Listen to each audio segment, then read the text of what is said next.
protesters created committees of correspondence, which spread information about who was and was not observing the boycotts, and these committees also could coerce non-compliers into compliance, which is to say that they were creating and enforcing policy, kind of like a government does. The Maryland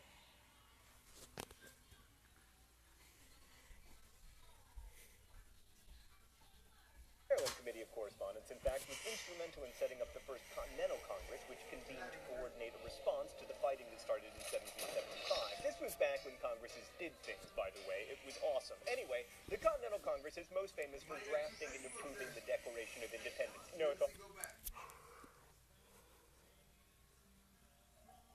well, that's the Will Smith vehicle, Independence Day. I mean the Declaration of Independence, right, that one. It's not your fault. You guys are Canadian. You've never declared independence. Worth noting, by the way, that the Congress edited out more than a quarter of Jefferson's original declaration, and he forever after insisted that they'd, quote, mangled it. Anyway, I would argue the heavy lifting of the American Revolution was already done by the Declaration. In truth, by the time the shooting started, most of the colonists were already self-governing and had developed a sense of themselves as something separate and different from Great Britain, as evidenced by these committees of correspondence, which functioned as shadow governments, eventually reaching out to foreign governments, establishing an espionage network, tarring and feathering loyalists and loyal officials, which, by the way, is incredibly painful and dangerous to the victim, and even recruiting physicians to tell American men that drinking British tea would make them weak and effeminate. Thanks. We're not going to show you a trick. No, we're going to show you a demonstration of pseudoscience. Stuff bubble. Now, despite all this, about 20% of colonists remained loyal to Great Britain throughout the war, especially in the major cities that Britain occupied. Also, lots of slaves continued to support the British, especially after Britain promised that any slaves who fought with them would be free. And it's worth noting that while we generally celebrate the Revolution and see it as a step toward justice and equality, the people who most needed the protection of a government might have been better off and more free if Britain had won, especially since Britain ended slavery well before America did and, without a civil war. Also, even though most Americans had come to see themselves as separate from Britain before 1776, the British certainly didn't see it that way. They continued to fight either until 1781 or 1783, depending on whether you calculate by when they actually gave up or when the peace treaty was signed. So you can't really say the American Revolution was won before the fighting even started, but the truth is the American Revolution and the War for Independence weren't like this. They were like this.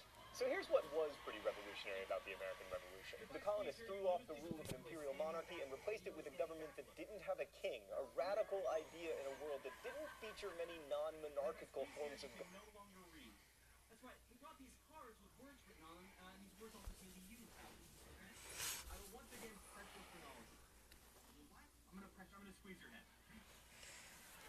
Taking away his ability to read, and now no longer read. Judges, yes or no? Can you read this word? Yes. Howie, yes or no? Can you read?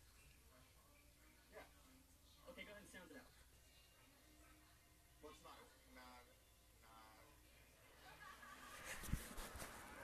It's okay, so judges, you can read this, right? We can. That was really weird, right? Now, to make sure we're not doing anything with the yellow camera. Is it a word? Yes. It's a word we use.